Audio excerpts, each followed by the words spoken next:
పతాక సన్నివేశం.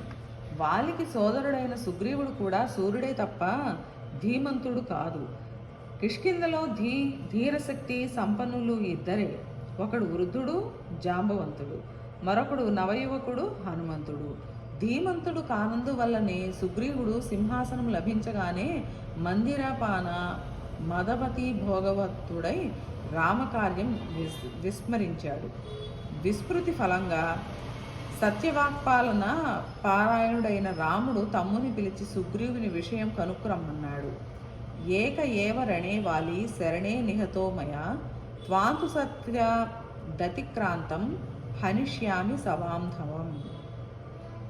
అలనాడు అక్రమంగా వ్యవహరించినందుకు వాలిని ఒక్కడినే సంహరించాను. ఈనాడు ఆడిన మాట తప్పిన ఫలంగా నీ బంధుకోటితో సహా సర్వనాశనం చేస్తానని చెప్పు అన్నాడు. అది రాముడి మాట. అసత్యవాదిని క్షమించలేడు, సహించలేడు రాముడు. ఆ దోషం తన తండ్రికి రాకూడదనే ఊహతోనే వారసత్వంగా తనకు సంక్రమించవలసిన సామ్రాజ్యాన్ని తృణప్రాయంగా వదిలి వచ్చిన మహానుభావుడైన. అది ఆయన సర్వప్రాణికి ఆచరించి బోధించిన న్యాయం చూపించిన మార్గం. వచ్చాడు లక్ష్మణుడు, కిష్కింద కోట దాటాడు, అంతఃపురం చేరాడు, ద్వారంలో నిలబడి ధనుష్టంకారం చేశాడు. అలనాడు వాలి సంహార సమయంలో విన్న ధనుష్టంకార ధ్వని వినబడి సర్వ వానర యోధులు భయకంపితులై గర్జించారు. ఈ ధ్వనులతో సుగ్రీవునికి తెలివి వచ్చింది. లక్ష్మణుడు సింహద్వారంలో ఉన్నట్టు మంత్రులు చెప్పారు. వింటూనే తారను పంపుతూ తీవ్ర క్రోధంతో ఉంటాడు లక్ష్మణుడు. అయినా ఇక్ష్వాకు వంశీయులు స్త్రీల ముందు క్రోధంతో ఉండరని పంపాడు. వస్తున్నది తార. ఎలా ఉన్నది ఆవిడ వాల్మీకి రామాయణంలో? సా ప్రస్ఖలంతి మద విహ్వలాక్షి ప్రలంబ కాంచీ గుణ హేమదాంన అంటే తప్పతాగిన మైకంలో కన్నులు మూతలు పడుతున్నాయి, వడ్డాణం జారుతున్నది, వెన్ను నిలబడటం లేదు. అటువంటి దశలో వచ్చింది. అయినా ఆవిడ మనస్సు వశం తప్పలేదు. బుద్ధి సక్రమంగా పనిచేస్తున్నది. అంత మైకంలో మనస్సును పట్టు తప్పనివ్వదు. అది తారస్వరూపం. ఎంత త్రాగినా, మరెంతగా కామవశ చిత్త అయినా మనస్సు స్వాధీనం తప్పదు. ఆవిడ ప్రతిభ అంతటిది. అప్పుడు లక్ష్మణుని తీవ్ర క్రోధాన్ని శాంతింపజేసి సుగ్రీవుని దగ్గరకు తీసుకొని వెళ్ళి కార్యం సానుకూలం చేస్తుంది. ఇంత ఉంది తారకథ. ఇదంతా కొద్ది క్షణాలలోనే ముగుస్తుంది. కిష్కింధలో 3 సన్నివేశాలలో ఇంతను నిక్షేపించిన వాల్మీకి కవి ఆధునిక యుగంలో ఇలా అధికారుల వెంట, సంపన్నుల వెంట తిరిగే ఎందరో స్త్రీలకు ప్రతినిధిగా నిలబెట్టాడు తారను.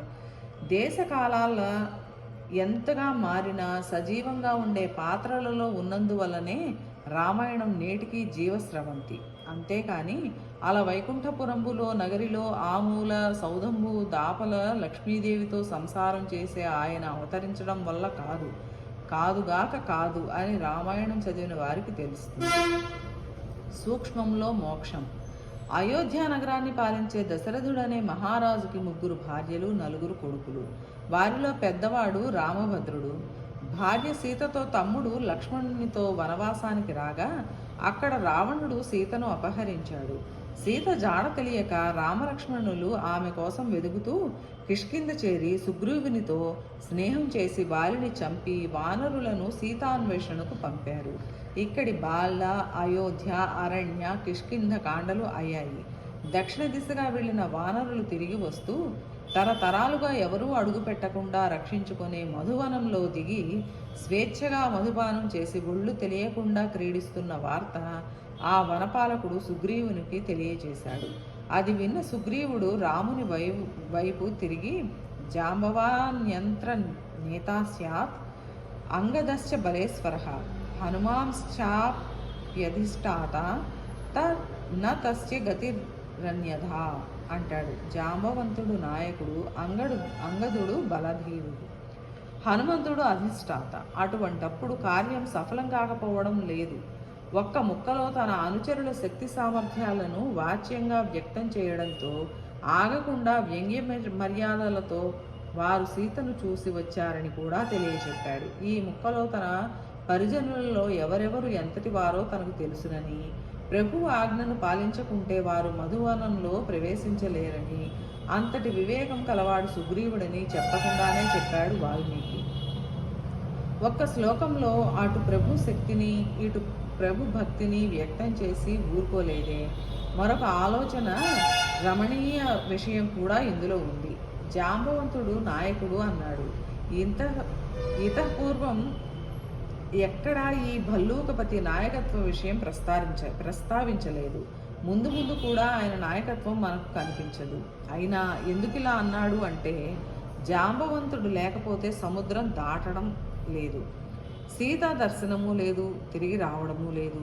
మరికొంత వివరణ అవసరం ఇక్కడ. వానరులందరూ దక్షిణ సముద్ర తీరం చేరారు. శతయోజన విస్తీర్ణమయ్యి తిమింగల మకారాలతో నిండిన ఆ సాగరాన్ని చూశారు. కళ్ళు తేలవేశారు, నీరు కారిపోయారు, ప్రాయోపవేశానికి సన్నద్ధులైపోయారు. సీతను చూడకుండా విడితే తలలు తీసేస్తాడని సుగ్రీవుని మాట. అది సుగ్రీవాజ్ఞ. అక్కడికి పోయి తలలు నరికించుకోవడం కంటే ఇక్కడ ప్రాణత్యాగం చేసుకుందాం అనుకున్నారు. అప్పుడు జాంబవంతుడు అందరినీ ఆపి, మీలో ఎవరెవరు ఎంతెంత దూరం దూకగలరు అన్నాడు. అందరూ తమ తమ లంఘన శక్తి చెప్పుకున్నారు. ఒక్కరూ సముద్రం దాటి రాలేరు. అప్పుడు జాంబవంతుడు లేచి మౌనంగా ఒక వార కూర్చున్న హనుమంతుని సమీపించి, నాయన, ఏమిటిలా కూర్చున్నావు? ఈ మహాకార్యానికి నువ్వే సమర్థుడవు అని ప్రోత్సహించి పంపించాడు. అది నాయకత్వ లక్షణం. తన సహచరులలో ఎవరెంతటి వారో గ్రహించి వారి చేత ఏ పని చేయించాలో తెలిసిన వాడే నాయకుడు. విషమ సన్నివేశంలో వివేకం కోల్పోకుండా గుండె నిబ్బరంతో కార్యసాధన మార్గం గ్రహించగలిగిన వాడే నాయకుడు. ఆ శక్తిని జాంబవంతునిలో ముందుగా చూపించి అప్పుడు సుగ్రీవుని చేత ఈ మాట పలికించి మళ్ళీ మన దృష్టిని అటు మళ్లించి జరిగిన కథను మననం చేయించడంలో ఉంది కవి శక్తి. దీనినే ఆలోచనామృతం అని అంటారు. ఆలోచన రమణీయం అని కావ్యతత్వవేత్తలు వ్యాఖ్యానించారు. ఈ దృష్టితో మరోమారు రామకథ చదివితే జాంబవంతుని నాయకత్వ లక్షణాలు మరెన్నో గోచరిస్తాయి. సీతను తిరిగి వస్తున్నాడు హనుమంతుడు లంకానగరం నుండి. ఈవలి ఒడ్డున వానరులందరూ ఆ మహామహుని రాక కోసం నిన్న ఉదయం నుంచి ఎదురు చూస్తున్నారు, ప్రాణాలు అరచేత పెట్టుకుని. ఆయన సీతను చూపిస్తేనే ఇద్దరి ప్రాణాలు దక్కుతాయి. హాయిగా తిరిగి వెళ్ళి ఎవరి భార్యాబిడ్డలను వారు చూసుకొని సుఖంగా ఉంటారు. అలా కాకపోతే అందరికీ ఆనాటితో జీవితం ఆగదు. అందుచేతనే వారందరూ హనుమంతుని రాక కోసం అలా నిరీక్షిస్తున్నారు. అటువంటి సన్నివేశంలో తిరిగి వచ్చే హనుమంతుడు సముద్ర తీరం చేరడానికి కొన్ని నిమిషాల ముందుగానే మహాధ్వని చేశారు, తన రాకను సూచిస్తూ. ఆ ధ్వని విని వానరులంతా అయోమయంగా జాంబవంతుని చుట్టూ చేరి బిక్కుబిక్కుమంటూ కూర్చున్నారు. అప్పుడైనా నా హ్యస్యాకృత కార్యస్య నాద ఏవం విభో భవేత్ అన్నాడు. నాయన, కార్యసాధకుడు కానివాడు అంత తీవ్ర నాదం చెయ్యలేడు అని దాని భావం. అంటే మన మారుతి సీతాదేవిని చూసి వస్తున్నాడు, నిర్భయంగా ఉండండి అని ఆశ్వాసించాడు. దీన్ని బట్టి నాయకుడైన జాంబవంతునికి ఏ ధ్వని ఏ సమయంలో పుడుతుందో తెలుసు. దానిని బట్టి కార్యసాఫల్యం గ్రహించగల శక్తి ఉంది అని మనం గ్రహించగలం. ఇది కూడా నాయక లక్షణమే. హనుమంతుడు వానర సమూహ మధ్యంలో దిగి వారందరి అభినందనలు అందుకున్నాడు. అప్పుడు జాంబవంతుడు చిరునవ్వుతో, నాయన, సముద్రం ఎలా దాటావు? లంకానగర విశేషాలు ఏమిటి? ఆ నగరాధిపతి అయిన క్రూర కర్ముడు దశకంఠుని వర్తమానం ఏమిటి? అన్నీ వివరంగా చెప్పు అన్నాడు. ఒకానొక మహత్కార్య సాధనకు ఒకరిని వినియోగించినప్పుడు ఆ ఒకడు తన పని సాధించుకురాగానే వాని ఉత్సాహాన్ని, శక్తిని అభినందించి ఆ సాధనలో వాని కష్టసుఖాలన్నీ వినే అవకాశం వానికి కలిగించాలి. అప్పుడు ఈ సర్వశ్రమను విస్మరించి ఆనందించగలుగుతాడు. ఆ విషయాన్ని బోధించడానికే జాంబవంతుడు ఈ ప్రశ్న వేశాడు. మరొక సన్నివేశంతో ఈ నాయకత్వ లక్షణ వివరణ ముగిస్తాను. సంగ్రామం సాగుతోంది. ఇంద్రజిత్తు కొంతసేపు రణక్రీడ సాగించి బ్రహ్మాస్త్రం ప్రయోగించాడు. ఆ అస్త్రశక్తికి రామలక్ష్మణులు సైతం తలవాల్చక తప్పలేదు. వానరసేన సర్వశక్తులు కోల్పోయి సమూర్ఛితమైంది. విభీషణుడు ఒక్కడే నిలబడి ఉన్నాడు. ఆయన నెమ్మదిగా హనుమంతుని సమీపించి మేలుకొలిపి 4 అడుగులు వేసి జాంబవంతుని దగ్గరకు చేరాడు. ఆ వృద్ధ నాయకుడు కూడా బ్రహ్మాస్త్ర బలానికి కన్నులు మూతపడి ఉన్నాడు. విభీషణుడు తాత అనడంతో, నాయనా, కన్నులు విడడం లేదు. గొంతును బట్టి నువ్వు విభీషణుడివి అనుకుంటున్నా. ఇంతకీ మన మారుతి కుశలమా అన్నాడు. అనగానే విభీషణుడు, తాత, రామలక్ష్మణులు ఏమయ్యారని కానీ, మీ ప్రభు సుగ్రీవుడు ఏమయ్యాడని కానీ అడగకుండా ఒక్క హనుమంతుని విషయం అడుగుతున్నావేమయ్యా అన్నాడు. అప్పుడు అంటాడు జాంబవంతుడు, నాయన, వాడొక్కడు జీవించి ఉంటే సర్వము భద్రమే, వాడు లేకపోతే ఇంకేమీ లేదు అని. అది జాంబవంతుని నాయకత్వ విశేషం. తన వారిలో ఎవరి శక్తి ఎలాంటిదో తెలుసుకొని వారి యోగక్షేమాలు నిరంతరం చూసుకుంటూ ఉన్నంతకాలమే సర్వులకు భద్రం. అలా కాక అభిమాన ద్వేషాలతో సమర్థులను వదులుకొని ఆశ్రయించి అడుగులకు మడుగులొత్తే అనసమర్థులను అందలాలెక్కించాలే నాయకులు ఏ దిశకు చేరేది ఈనాడు మనం చూస్తున్నాము. అటువంటి నాయకులందరికీ జాంబవంతుడు పాఠాలు నేర్పుతాడు. ఆయన మీద గౌరవంతో ఆయన పాత్రను అవగాహన చేసుకుంటూ రామాయణం చదవగలిగితే. రామరావణ సంగ్రామం తీవ్రంగా సాగుతోంది. కుంభకర్ణుడు, ఇంద్రజిత్తు, మహాకాయ, విరూపాక్ష, యూపాక్ష, మరకాక్ష ప్రహస్తాదులందరూ నేలకూలారు. రావణుడు రథారూరుడై రణరంగంలో ప్రవేశించాడు. రోజులు గడుస్తున్నాయి. జయాభిజయాలు తేలడం లేదు. ఇటు వానర వీరులు, అటు హతశేషులైన రాక్షసులు విస్తువై చూస్తున్నారు. జరుగుతున్న రామరావణ సంగ్రామ తీవ్రతను సూచించడానికి వాల్మీకి మునిచంద్రుడు ఒక్క ఉపమానం కూడా వాడకుండా ఆ యుద్ధ తీవ్రతతోనే వర్ణించాడు. ఎంత చిత్రమైనదో చిత్తగించండి. గగనం గగనాకారం, సాగరం సాగరోపమం, రామరావణ యోర్యుద్ధం, రావణ యోరివ. ఆకాశం ఆకాశం వలనే ఉంటుంది. అనంత విశాల ఆకాశాన్ని దేనితో పోలుస్తాం? అత్యంత గంభీరమైన సముద్రానికి సముద్రమే ఉపమానం. అలానే రామరావణ యుద్ధం రామరావణుల వలనే ఉన్నది. అంటే అంతకుముందు ఎన్నడూ ఇటువంటి తీవ్ర సంగ్రామం జరగలేదు. ఆ తరువాయి జరిగే అవకాశం కూడా లేదు. అది కవి లక్షణం. కవిత్వపు జీవనాడి తెలిసిన ప్రయోగం అది. కాళిదాసాదులందరికీ ఉపమాన భిక్ష పెట్టిన వాల్మీకి ఈ సన్నివేశంలో ఉపమానరహితంగా అందించడమే ఆయన రచనకు పరాకాష్ట. ఈ సమయంలోనే వానర యోధాగ్రేసులందరూ తెల్లబోయి చూస్తున్న వేళ సంగ్రామ పర్యవసానం ఎటు సాగుతుందో తెలియక ఆందోళన పడుతున్న వేళ. ఎందుకీ ఆందోళన? దేనికి వారి ఆతురత?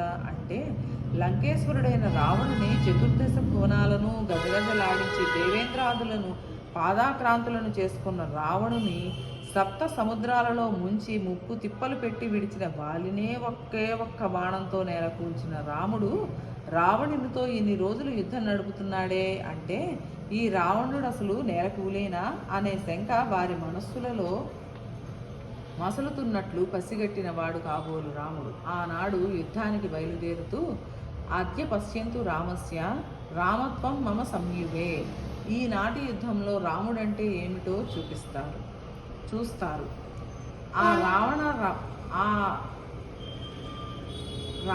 మరామం వా జగద్రక్ష్యద వానరా. ఈనాటితో రాముడో రావణుడో ఒకడే మిగులుతారు అన్నాడు. ఎంతటి ఆవేశంలోనూ వివేకం కోల్పోని వీరుడైన వాడు ఇలా ఎలా మాట్లాడతాడో చూపించాడు. ఒక అలంకారం లేదు, సమాసం లేదు, శబ్ద ఆడంబరము లేదు. రామాయణం పుట్టింది మొదలు నాటికి నేటికి ఇదే మాట. వాడో నేనో ఒకడే మిగలాలి అంటాడు ఎవడైనా. ఒకానొక సన్నివేశంలో ఏ పాత్ర మనస్థితి ఎలా ఉంటుంది, ఆ స్థితిలో ఎలా మాట్లాడాలి, ఏం మాట్లాడాలి అనేది తెలుసుకోగలిగిన వాడే 10 కాలాల పాటు బ్రతికే కావ్యం రాయగల కవి అవుతాడు.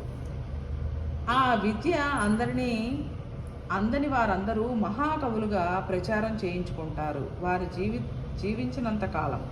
అనంతర విషయం గురించి చెప్పడం న్యాయమా? మహాకవి కాదు కనుకనే వాల్మీకి కవిమాతృడుగా మనతో వస్తూనే ఉన్నాడు. మన జీవన మార్గదర్శకుడిగా, జీవిత మాధుర్య ప్రదర్శకుడిగా, భారత రామాయణాలు ఉన్నంత ప్రఖ్యాతి ప్రచారం ఈ దేశంలో ఈనాటికి మరే గ్రంథానికి లేదు. వేదాలను ఉపనిషత్తులను కనులకద్దుకొని దూరం నుంచే చేతులు జోడించేవారు ఉన్నా వీరెవరికి వాటిలో ఉన్నదేమిటో తెలియదు. కానీ ఈ వేదాలలోని ఉపనిషత్తులలోని ధర్మబీజాలను గ్రహించి విశ్వమానవ కళ్యాణ దృష్టితో భారత రామాయణ మహావట వృక్షాలుగా పెంపొందించారు వ్యాస వాల్మీకులు. ఈ తరుఛాయలలో ఎందరో సేద తీర్చుకొని తమ జీవితాలను తీర్చిదిద్దుకొని మనస్సును వికసింప చేసుకుంటున్నారు. నేటికి కొందరు ఈ వృక్షాలను తమ తమ భాషలలో అంట్లు కట్టి అందించారు. ఈ అంటు తొక్కడంతో వారి మనోవికారాలు చేరి కొన్ని కొమ్మలకు పిట్టకథల కుక్కుమూతి పిందెలు దింపారు. కొందరికి ఈ పడగొట్టు పిందెలే రుచికరాలు కావడం విచారకరం. ఇందుకు కారణం కొంతవరకు అనువాదకులు కాగా పూర్తి బాధ్యతను పౌరాణికులు, హరిదాసులు, నాటకకర్తలు, చివరకు సినిమా వారు వహించారు. రామాయణంలో వాల్మీకి కూడా తెలియని కథలు, సన్నివేశాలు వీరు కనిపెట్టారు. అందులో మొదటిది ఇంద్రజిత్తు భార్యను సులోచన అనే అమ్మాయి రణరంగంలో కూలిన భర్త దగ్గరకు రావడం. రావణుని కొడుకుల భార్యల పేర్లేమిటి అనేది వాల్మీకం తలక్రిందులుగా చదివినా కనబడదు. అందాక ఎందుకు, కుంభకర్ణుడి భార్యకి పేరు లేదు. ఆ దశలో ఈ పిల్ల కథ ఎలా వచ్చిందో తెలియదు. ఇటీవలి ధోరణులు చూస్తుంటే ఒక్కొక్కటి తెలుస్తుంది. అంత ఉదాత్తంగా నాయక ప్రతినాయక సృష్టి చేసి సర్వ ప్రజల ఆరాధనలు అందుకునే ఆదికవి రచనకు ఇంత మసిపూసి చప్పట్లు కొట్టాలనే ఊహ అలనాటి నుంచి వస్తున్నది. ఆ దురూహ కాకపోతే రామకథను దేశదేశాల వారు అలా మసిపూసి వ్రాసుకునేవారు కాదు. అందులో ఓ పూత ఈ సులోచన. మరో అవివేక సన్నివేశం. నేలకూలిన రావణుని వద్దకు రాముడు తన తమ్ముని పంపి రాజనీతి నేర్చుకు రమ్మంటాడట. వాల్మీకి ముని రచించిన రామాయణం ఒక్కమారు చదివిన వారికైనా రాముని స్వరూప స్వభావాలతో పాటు రావణుని ప్రవృత్తి కూడా తెలిసి తీరుతుంది. విశ్వామిత్ర యాగరక్షణ వేళ రామబాణంతో సముద్రం ఒడ్డున పడ్డ మారీచుడు ఆ తరువాయి 25 సంవత్సరాలు గడిచాక రావణునితో అంటాడు, రామో విగ్రహవాన్ ధర్మ సాధు సత్య పరాక్రమ. అంటే రాముడు రూపుదాల్చిన ధర్మమూర్తి, పరమ సజ్జనుడు, సత్య పరాక్రముడు అని. శత్రువు నోట అంతటి ప్రశస్తిని పొందినవాడు రాముడు. ఆ రాముడు రాజనీతి తెలియక తన తమ్ముని ఎవరి దగ్గరకు పంపాడు? రావణుని సన్నిధానానికి. ఎవడి రావణుడు? స్వధర్మో రక్షసాం భీరు సర్వదైవ సంశయ గమనం వా పరస్త్రీణాం హరణం సంప్రమధ్యవా అని తన నోటితో తాను చెప్పుకున్న ప్రబుద్ధుడు. పిత, ధర్మ నిర్వహణలో మేమెప్పుడూ పొరపాటు పడం. మా ధర్మం ఏమిటో తెలుసా? పరదార గమనం, అపహరణం, బలాత్కారం. అది ఆ లంకేశ్వరుని ధర్మనిష్ట. అటువంటి ధర్మాత్ముడి దగ్గరకు రాజనీతి నేర్చుకురమ్మని పంపుతాడా రాముడు అని ఆలోచించలేకపోయారు వీరు. పైగా రాముడు రణరంగంలో ఎలా పడగొట్టాడు? రావణుని బ్రహ్మాస్త్రంలో ఈ అస్త్రరక్షణం ఏమిటి? దాని లక్ష్యం నేలకూల్చడం, మళ్ళీ ఊపిరి సలపనివ్వకుండా. నేల కూలుతూనే ఆ ప్రాణి అంతిమ శ్వాసని విడవడం తప్ప దారి లేదు. అంత శక్తివంతమైన అస్త్రంతో రావణుడు నేలకూలాడు. మంచి నీళ్లు కూడా అడగకుండా ప్రాణం వదిలాడు. రావణుడే కాదు, రామబాణ ఘాతం తగిలిన ఎవడైనా ఆ దశలోనే పడతాడు. అలా కాక మాట్లాడిన వాడు వాలి ఉన్నాడు. దానికి కారణం వాలిని అస్త్రంతో సంహరించలేరు, మామూలు శస్త్రంతో కొట్టాడు. అస్త్రఘాత శస్త్రఘాతాలకున్న భేదం అది. అందుచేత బ్రహ్మాస్త్రంతో పడి వశమైన రావణుడు నేర్పే రాజనీతి ఏమిటో వివేకం కలవారు ఊహించాలి. ఈ కథ కట్టిన వారి అవివేకం ఎంతటితో బోధపడాలంటే, వీరి రావణుని కడుపులో అమృత భాండం ఉంది అని పగిలితే కానీ చావడట. రావణుని ఎరిగిన వారెవరైనా ఆ లంకేశ్వరుడు ఖాళీ కుండలు మృంగి మోళి కట్టేవాడు కాడని గ్రహించగలరు. అయినా ఎందుకు పుట్టింది కథ? వాల్మీకి చెప్పిన రామకథ తెలియక ఏవేవో కాలక్షేపం కథలు వినడం వల్ల పెరిగిన బుర్రలలో ఇంతకంటే ఏం పుడుతుంది? వీరికంటే కొంచెం వివేచన కలవారు మరికొన్ని కావ్యాలు సృష్టించారు. ఆయన ఉపేక్షించిన పాత్రలకు ప్రాణం పోద్దామనుకున్నారు వీరు. మహామహుడైన వాల్మీకి తన కావ్యంలో ఏ పాత్ర ఎంతవరకు ఉండాలో, ఏ క్షణంలో నిష్క్రమించాలో చూపించిన విధానం చూశారు. ఆ మాత్రం కూడా అవసరం లేదనుకున్న వారికి పేరు కూడా పెట్టకుండా వదిలిపెట్టేశారు. ఈ పరమ రహస్యం తెలియక కొందరు ఈ ఉపేక్షిత తల మీద కావ్యాలు వ్రాసి కొంత కీర్తి సంపాదించుకున్నారు. వారి కీర్తి మిగిలింది తప్ప ఆ పాత్రలకు ప్రాణం రాలేదు. వాల్మీకి వల్లనే భారతంలో వ్యాసుడు కూడా కొందరిని నామరూపాలు లేకుండా వదిలేశాడు. వీరిని ఆశ్రయించిన మరికొందరు పెరిగారు. అది వేరే కథ. పర్యవసానంగా ఈ పిట్టకథలు, ఈ కావ్య ఇతిహాసాలకు రాసిన వ్యాఖ్యలు చదివి మూర్ఛపోనవసరం లేదు.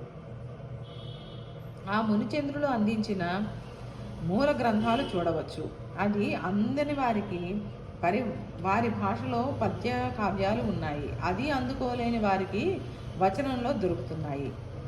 రామాయణ భారతాల పరమార్థం వినకుండా సారం గ్రహించి శిష్ట వ్యవహారికంలో నేను కూడా వాటిని అందించాను.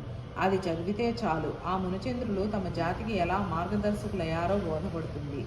అప్పటికీ సందేహాలుంటే ఓ కార్డు వ్రాయండి. మానవ జాతికి జ్ఞాననేత్రాలు భారత రామాయణాలు, జీవిత రథానికి ఉక్కు చక్రాలు. దేశ కాలభేదం లేకుండా అవి మార్గదర్శకత్వం వహిస్తాయి. మతంతో కూడా నిమిత్తం లేదు. భారత రామాయణాలను చదవండి, మళ్ళీ చదవండి, చదివించండి. ఈ వ్యాసాలు ఆంధ్రజ్యోతి సచిత్ర వారపత్రికలో ఇంత పూర్వం ప్రచురితమైనవే.